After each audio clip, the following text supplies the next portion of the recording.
Bueno, para que esto que acabamos de ver en el video anterior del clasificador estadístico paramétrico no sea tan abstracto, vamos a ver un ejemplo.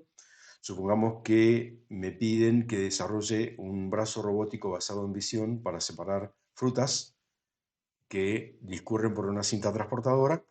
Entonces, un brazo robótico con una cámara tiene que tomar cada una de las frutas y ponerlo en una canasta de acuerdo al tipo de fruta. Si acá tenemos naranjas y mandarinas, pero si ustedes quieren, para que el ejemplo sea un poquitito más rico, ahora vamos a ver por qué, supongamos que tengo naranjas buenas y naranjas malas, y tengo que poner las naranjas buenas en un cajón que es for export, y las naranjas malas en otro cajón que es para mercado interno. Nuestra tablota sería nada más que esto, y en realidad tenemos dos columnas, no tenemos cuatro, ¿sí? Simplemente lo que tenemos es el vector X, que en este caso es un vector de una sola, que es el tamaño en píxeles que me da la frutita, los píxeles de color que están por encima de la cinta transportadora, ¿sí? Cuando la naranja es grande está en el orden de los 19.000, cuando la naranja es un poco más chica está en el orden de los 15.000, y con las mandarinas, cuando la mandarina es grande está en el orden de los 16.000, cuando la mandarina es chica está en el orden de los 13.000. ¿Sí? Básicamente yo me tengo que representar a estos datos que tengo acá simplemente como si fuesen una tabla, perdón, como si fuese esta tabla, solamente tengo dos atributos. Tengo el atributo pixels y tengo el target cualitativo que es naranja o mandarina. ¿Sí? Tengo nada más que esos dos en la tabla. Bueno, cuando yo hago la estadística paramétrica de las naranjas y de las mandarinas me encuentro con esto. Las naranjas tienen esta distribución de tamaño y las mandarinas tienen esta distribución de tamaño. Entonces, mi clasificador va a tener que elegir un valor por debajo del cual clasifico la fruta como mandarina y por encima del cual clasifico a la fruta como naranja. Y ese valor, que típicamente se conoce como valor umbral, es el que va a determinar la cantidad de verdaderos positivos, verdaderos negativos, falsos positivos o falsos negativos. ¿Sí? Supongamos que yo asocio a naranja a verdadero y mandarina a falso. Entonces, una naranja clasificada como naranja es un verdadero positivo. Una mandarina clasificada como mandarina es un verdadero negativo.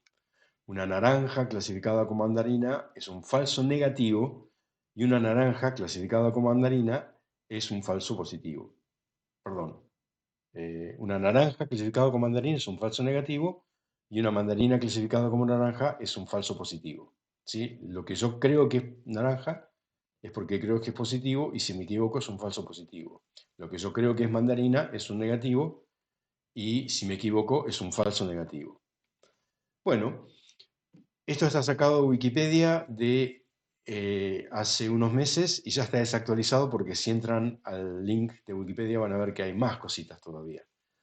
Básicamente la parte que nos interesa es esta parte de la tabla, que es donde nosotros vamos a contar la cantidad de casos. ¿Sí? Yo voy a tener por columna la predicción y por fila la condición verdadera. Entonces, cuando la condición es verdadera y la predicción es verdadera, tengo el verdadero positivo. Cuando la predicción es verdadera y la condición es negativa, tengo el falso positivo y así en cada uno de los casos. Y luego tengo una gran cantidad de parámetros que yo puedo evaluar. Algunos son fáciles de entender. Por ejemplo, el accuracy, exactitud. Les pido por favor no traduzcan accuracy como precisión porque precisión es otra cosa.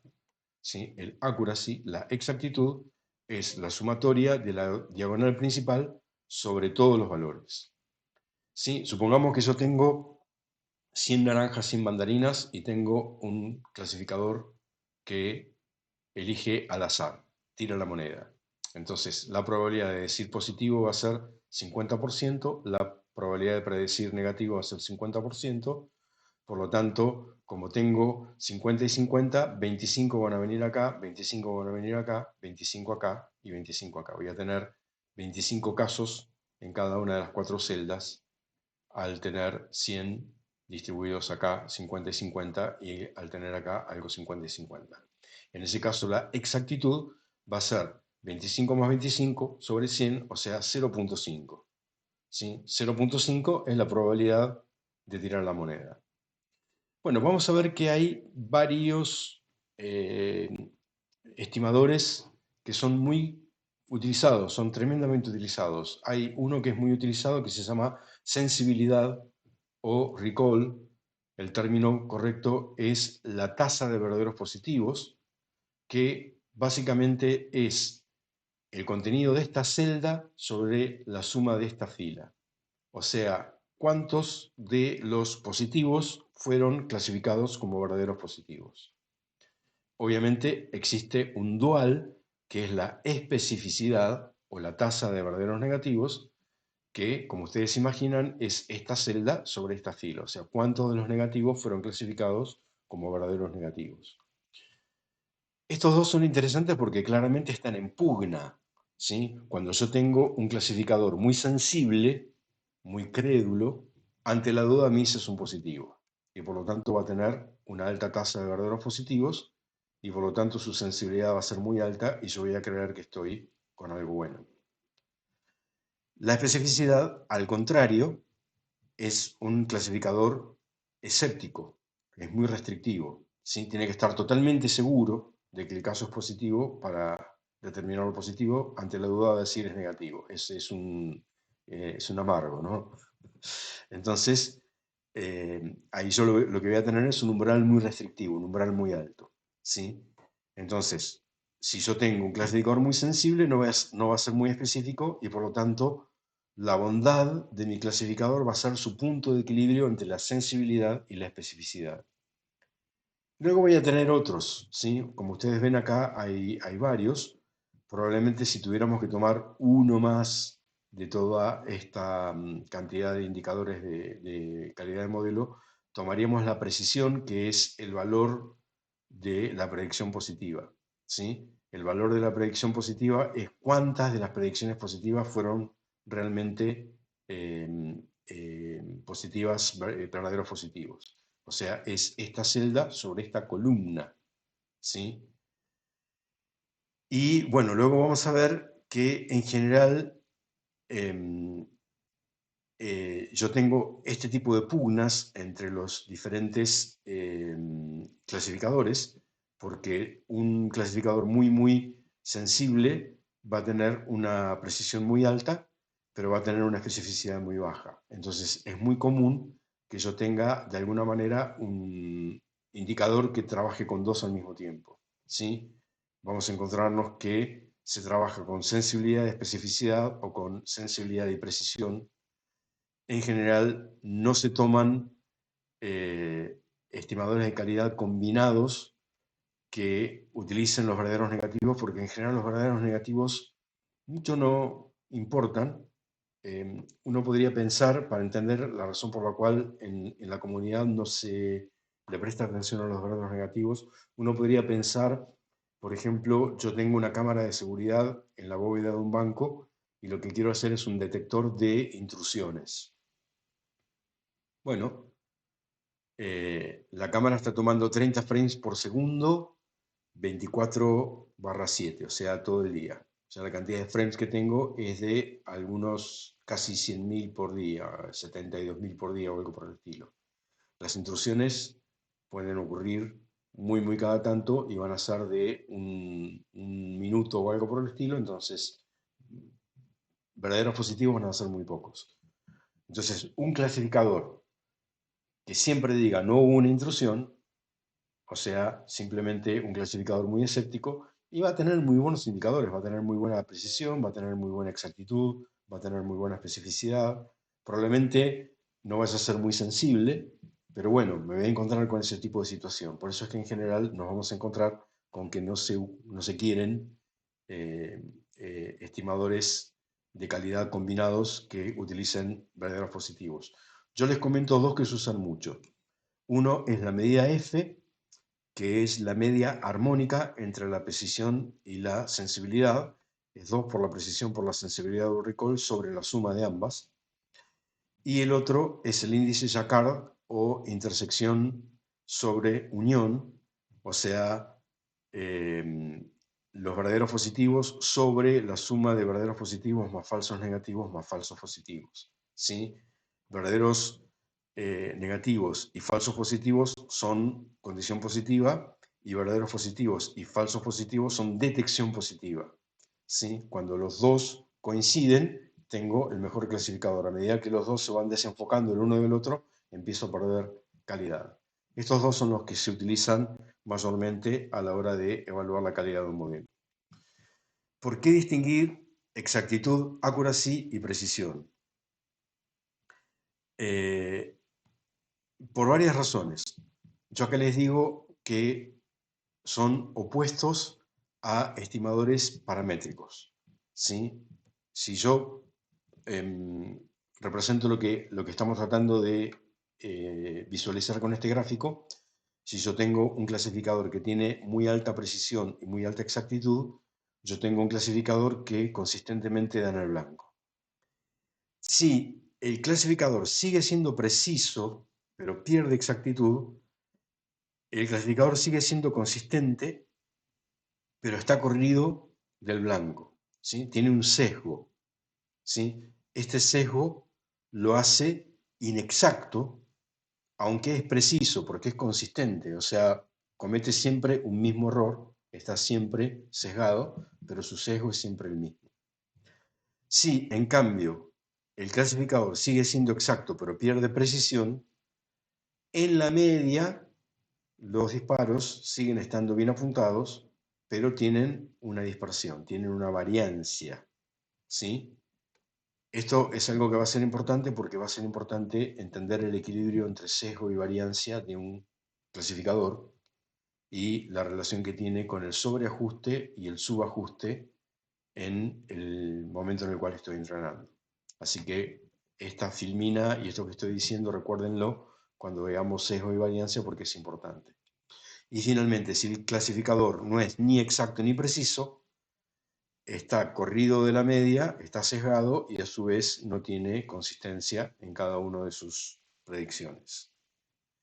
Esto es importante darnos cuenta porque es importante darnos cuenta que en general el sesgo es más fácil de corregir que la variancia, ¿sí? Es como que yo acá tengo que recalibrar la mira o tengo que sumarle a mi predicción un parámetro de error o algo por el estilo. Bueno, luego nos metemos en otra eh, técnica para la evaluación de errores, que también es importante, que es la llamada curva ROC, por Receiver Output Characteristic, o sea, característica de salida del receptor. Esto es porque se estudió en la década del 50 en el contexto de las telecomunicaciones. Básicamente lo que se quería hacer era determinar, si ustedes quisieran, ¿no es cierto?, en código Morse, punto o raya, entonces la clasificación era si lo que había entrado era un punto o era una raya y por eso era un receptor. Entonces, supongamos que, como nos pasa con el caso de naranjas versus mandarinas, yo tengo acá la distribución de los positivos y tengo acá la distribución de los negativos y estoy eligiendo un determinado valor umbral. Entonces, cuando yo bajo el umbral, lo que estoy haciendo es bajar la cantidad de falsos positivos, porque es menor la cantidad de positivos que yo voy a clasificar como tales, pero estoy aumentando la cantidad de falsos negativos. Entonces, en esta curva que se llama curva ROC, que es la false positive rate versus la true positive rate, me estoy moviendo para abajo en este lugar. Y si muevo el umbral para el otro lado, entonces me estoy moviendo a lo largo de esta curva. Un parsing, un reconocimiento sintáctico de la curva ROC, es la siguiente. En la diagonal, en la recta identidad, donde el true positive rate y el false positive rate son iguales, yo tengo un predictor aleatorio. Un predictor aleatorio se mueve en este lugar. ¿Sí? Por ejemplo, acá en el 0505 va a estar tirar la moneda. Si estoy tirando la moneda, es como cuando en esta tablita decíamos que tenía 25, 25, 25, 25, tengo los 100 casos distribuidos en 4 partes iguales, entonces la tasa de verdaderos positivos es el 50% y la tasa de verdaderos negativos es el 50% también. Estoy 50 y 50. Si de pronto en vez de tirar la moneda tiro un dado y digo si sale 1, predigo positivo, y si sale cualquier otro número, predigo negativo, bueno, voy a tener acá un sexto de la mitad, 5/6 de la mitad, un sexto de la mitad, 5/6 de la mitad. Entonces, mi true positive rate es de un sexto y mi true negative rate es de 5/6. Y si yo vengo a la curva, a donde está ese lugar, me voy a encontrar en un lugarcito que está por acá, donde tengo un sexto por acá y 5/6 por acá, ¿sí? O sea, básicamente lo que está ocurriendo es cualquier probabilidad que tenga un evento aleatorio me va a dar un punto en true positive rate versus false positive rate a lo largo de esta curva. Entonces, un clasificador puede tener un comportamiento así, otro puede tener un comportamiento así, otro puede tener un comportamiento así. El clasificador ideal es uno que tiene una, yo les decía true positive rate, false positive rate, entonces es true positive rate, true negative rate, ¿sí? Está, está mal estos ejes que encontré en la transparencia. Entonces, un clasificador ideal tiene una tasa de verdaderos negativos 0 y una tasa de verdaderos positivos 1. Estoy en este lugar. Entonces, tanto el clasificador violeta como el rojo son mejores que el verde, pero ni el violeta ni el rojo pueden ser considerados uno mejor que otro, sino que depende en qué punto de equilibrio yo estoy. ¿Por qué voy a querer un clasificador acá, o acá, o acá, o en cualquiera de estos lugares? Y bueno, va a depender de otras cosas que vamos a mencionar ahora, porque hay veces donde lo que yo quiero hacer es minimizar el error, como vimos recién, pero hay veces que quiero minimizar el costo, y por eso decíamos, supongamos que nuestro ejemplo es un ejemplo en el cual estoy queriendo exportar fruta, y por lo tanto el costo de mandar una fruta de mala calidad en el cajón Forexport es mucho mayor, el daño económico es mucho mayor que el de poner una fruta de buena calidad en el cajón de las de mercado interno. Pierdo menos plata haciendo esto último que haciendo lo primero. Entonces hay veces que yo voy a preferir un clasificador por acá y otras que voy a preferirlo por otro lado. Sí, una forma muy rápida de poder hacer eso es, suponete que yo ordeno a todas las frutas por tamaño y luego pongo acá falso verdadero dependiendo de si es mandarina o naranja respectivamente. Entonces, como hacíamos recién, yo me voy moviendo de el máximo valor hacia la izquierda y en la curva me voy moviendo de abajo para arriba. Entonces, yo empiezo en el 0, 0 y si en ese punto tengo una naranja, me voy para arriba. Cuando llego a un punto donde tengo, como en este caso, tengo una mandarina, me voy hacia la derecha.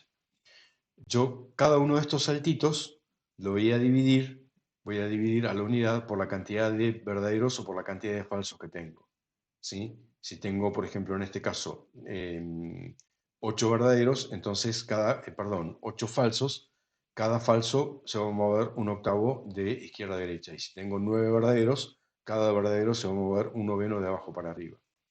Entonces, yo me voy moviendo de abajo para arriba, verdadero, verdadero, verdadero, falso, verdadero, verdadero, falso, verdadero, falso, verdadero, falso, falso, verdadero, falso, falso, falso. Si ustedes ven, van a ver que las flechitas en verdes o en rojo siguen el orden que están puestos acá en esta columnita.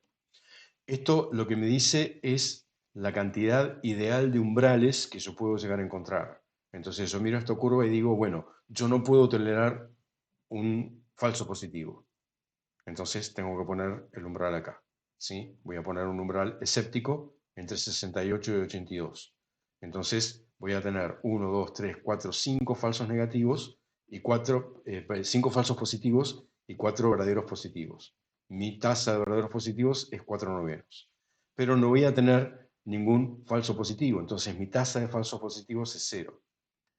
Si yo lo pienso y digo, bueno, por ahí estoy perdiendo demasiados positivos para no tener ningún negativo, entonces me coloco acá, ¿sí? Entonces acá mi umbral está, después de estos tres, mi umbral estaría entre 39 y 47, suponete 40. En ese caso yo tengo, de todos los casos positivos, tengo 6 que son verdaderos positivos y uno que es un falso positivo. Entonces mi tasa de falsos positivos es un octavo en este lugar. pero de los 9 verdaderos hay 6 que los clasifiqué como verdaderos. Entonces mi tasa de verdaderos positivos es 6/9 y estoy en este lugar. Y así puedo darme cuenta cuál es el lugar que me conviene. Fíjense que esta curva lo que me dice es los puntos de equilibrio que yo puedo elegir, pero yo no puedo negociar algo mejor que eso, porque las clases que tengo son clases que tienen una determinada mezcla. ¿Sí? Si los tamaños de mandarinas y naranjas fueran más parecidos todavía, entonces la calidad del clasificador que yo puedo obtener mirando el tamaño solamente va a ser peor todavía. ¿Sí? Yo con esto puedo elegir un umbral, suponete por acá, y voy a tener un determinado error o algo por el estilo. No puedo ir más allá que lo que me está permitiendo este clasificador. Bueno, ¿qué es lo que pasa cuando tengo más de una clase? Cuando tengo más de una clase, en vez de tener una matriz de 2×2, donde las filas son la condición y las columnas son la predicción, ¿sí? Suponete en este caso tengo un clasificador de 6 categorías. ¿Sí? Suponete, categoría 0 es nadador, categoría 1 es esgrima, categoría 2 es sumo, 3 es básquet, 4 es rugby, 5 es golf, qué sé yo. Entonces estas son las categorías verdaderas y cada columna es la predicción de cada una de esas categorías. Me interesa la diagonal principal, porque la diagonal principal es cuando yo tengo un verdadero, ¿sí? Esta celda de acá determina un esgrimista fue predicho como esgrimista, o sea, 16 de los 18 esgrimistas fueron predichos como esgrimistas, y hubo 2 que fueron predichos como luchadores de sumo, no sé, algo por el estilo. Me interesa pensar en la diagonal. A esta matriz se la conoce como matriz de confusión o matriz de contingencia, y obviamente es posible encontrar todos estos parámetros que nosotros vimos acá para un clasificador binario, generalizarlos para un clasificador n-ario. Esto se puede hacer de muchas maneras. Una de las maneras en las que se suele hacer, una de las típicas maneras, es trabajar con la media de la precisión, exactitud, valor F, índice Jacquard, sensibilidad, especificidad de cada una de las clases. Hay veces que se hace una media ponderada, o sea, yo tomo en cuenta también la prevalencia de cada una de las clases, o sea, cuántos hay en la condición verdadera de cada una de las clases, y eso lo utilizo como factor de ponderación para ponderar la media de, ponerle las precisiones como una media ponderada de la precisión clase por clase. Bueno, esto lo vamos a ver en el video que sigue.